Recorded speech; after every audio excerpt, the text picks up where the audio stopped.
मुकाबला करके दुनिया को दिखाए थे।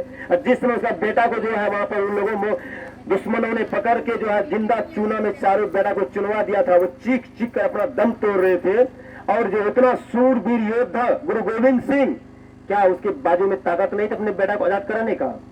क्यों यह बैठे बैठे देखते रहे?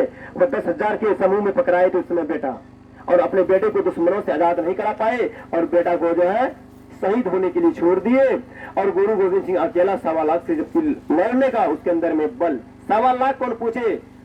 इस तरह की 1.25 लाख दुनिया से भी अकेले लड़ सकते थे गुरु गोविंद सिंह, ठीक ना। संतों की ताकत का कोई सीमा नहीं, असीम ताकत होते हैं वो सब। वो संपूर्ण सृष्टि का कितना बड़ा ताकत को लेकर आते हैं जिसका वर्णन कोई नहीं कर सकता है। फिर ऐसा क्यों हो गया? और आनंदपुर छोड़ना पड़ा था, इतने मान हस्ती को क्यों भागना पड़ा था?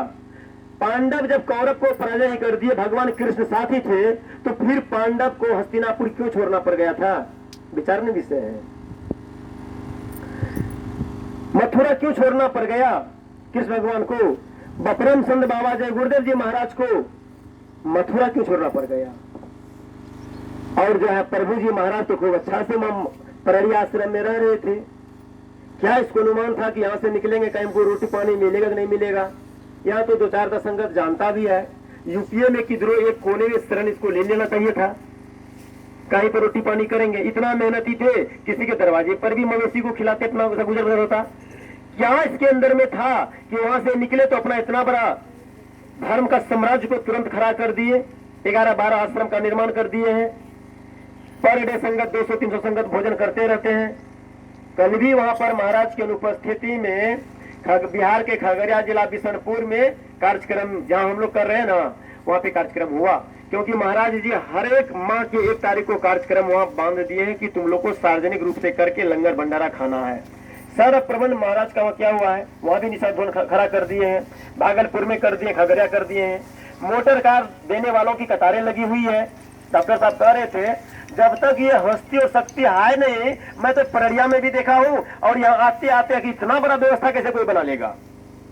कोई साधारण आदमी इतना बड़ा व्यवस्था तुरंत कैसे बना लेगा? बहुत से साधु महात्मा हैं, इससे विशुद्ध हिंदी बोलने वाले हैं, अंग्रेजी बोलने वाले हैं, कई भाषा के ज्ञाता सब हैं। इन लॉकडाउन में कितने महात्मा का गाड़ी खींचा चला गया, हमारे पड़ोसन के एक महात्मा का भी स्कॉर्पियो खींच लिया।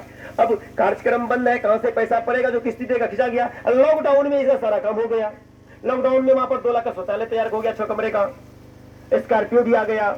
और गुरु पूर्णिमा का कार्यक्रम भी लगभग 1.25 लाख की लागत पर लॉकडाउन में पूरे हिंदुस्तान में रिकॉर्ड नहीं कि कहीं लॉकडाउन में खुला पंडाल लगाकर कोई कार्यक्रम किया हो। प्रभु जी महाराज ने कार्यक्रम को कर लिया। हमें भी डर लग रहा था। जब व्यवस्था पूरा हो गया, 3 दिन का कार्यक्रम लॉकडाउन में पूरा कोविड-19 को लेकर गृह मंत्री प्रधानमंत्री से चिट्ठी निकला हुआ था और सब जिला पदाधिकारी को टाइट किया गया था। जिला पदाधिकारी ने तमाम अपने जिला में पढ़ने वाले प्रखंड विकास पदाधिकारी को मजिस्ट्रेट का पावर दिए हुए थे। उस वीडियो ने जो है विकास पदाधिकारी ने पंचायत के प्रधान को पावर दिए हुए थे, कोई भी लॉकडाउन का उल्लंघन करता है तो इन्फॉर्मेशन कीजिए, उसके ऊपर FIR दर्ज होगा। और वैसे विषम परिस्थितियों में पूरा पंडाल लगा दिया गया। और जो है शाम में हम लोग नाश्ता कर रहे थे, वीडियो सबका फोन आ गया मोबाइल पर। एक मेरे मित्र से वीडियो सबका फोन आ रहा है मोबाइल पर, जैसे रिसीव करते हैं वहां पर, कहते क्या करवा रहे हैं? कहा यहाँ पे सत्संग का कार्यक्रम है मेरे यहाँ, मैं तो आपको आमंत्रण कार्ड भी व्हाट्सएप के द्वारा दिया हूँ। कहा वो ठीक है, लेकिन आप जब सब कुछ जानते हैं तो फिर ये ऐसे विषम परिस्थिति में आपने कानून को हाथ में क्यों ले लिए? कहा कानून क्या गुरु का काम है, तो गुरु का काम तो होना ही चाहिए। कहा अरे बाबा गुरु आप ही मानते हैं का? जब श्रावणी मेला वहां पर देवघर का उतना बड़ा मेला जितना आस्था की आज पूरे हिंदुस्तान के लोगों को वहां पर है, वो भी तो बंद है। और रही बात राधा स्वामी का, कितना बड़ा व्यवस्था, 3 लाख फूड पैकेज बनाकर कोविड-19 से पीड़ित पेशेंट को दिया जाता था उसके आश्रम से निःशुल्क। और कितना बेड लगाया है, काउंटिंग मुझे ठीक से पता नहीं, भूल गया हूँ, उतना बेड का व्यवस्था उसके अंदर में था। देश के प्रधानमंत्री भी वहाँ के जो आचार्य थे वो भी उससे बातचीत सीधा करते थे मोबाइल से, क्योंकि वह देश के लिए एक बहुत बड़ा काम कर रहे थे कोविड-19 के समय में।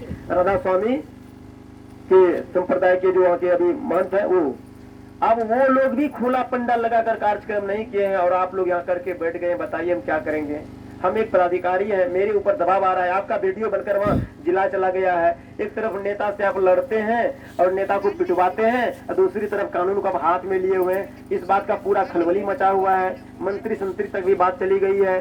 जब मंत्री का बेटा था वहाँ पर, बिहार की कहानी है, वो लोग ने मांस भात का पार्टी दिया, मीटिंग कर लिया 100 आदमी मिलकर बंद कमरे में, और जब सीबीआई का जांच चल गया और वो लोग कह रहे थे नहीं ना मैं 10 आदमी से 10 आदमी साहब, वो पत्तल जो भोजन करके 2 मंजिला से नीचे फेंका था, देखिए कितना पुलिस को सुराग होता है, वो पत्तल उठाकर गिनती मार लिया।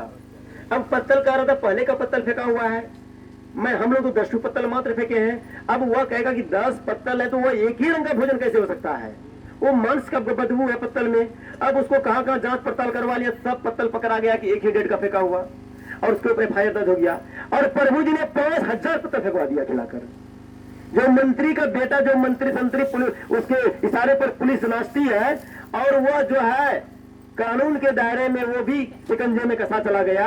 हम लोग किस खेत के मूली हैं? प्रभु जी महाराज को बोले, महाराज इस तरह का फोन आ रहा है। महाराज जी बोले चिंता करने की कोई बात नहीं, निश्चिंत रहो।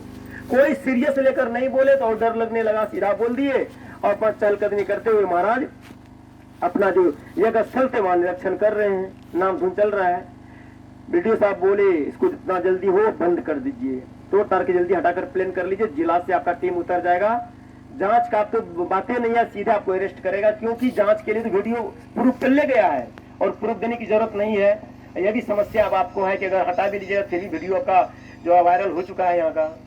हम सोचे अब तो काम जो होना था हो ही गया, वीडियो वायरल हो ही गया, टेंट तोड़ के भागने पर भी काम नहीं है बनेगा।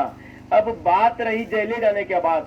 चलिए अगर महाराज जी का इसी विषम परिस्थिति में परीक्षा हो जाए, हमारे जेल जाने से अगर ये झूठे हैं तो अगर इसकी पहचान हो जाए, जितने लोग झूठ मूठ का अपना काम काज छोड़कर इसके पीछे दौड़ रहे हैं, कम से कम वो तो जान जाएंगे ना झूठे बवादी थे वो।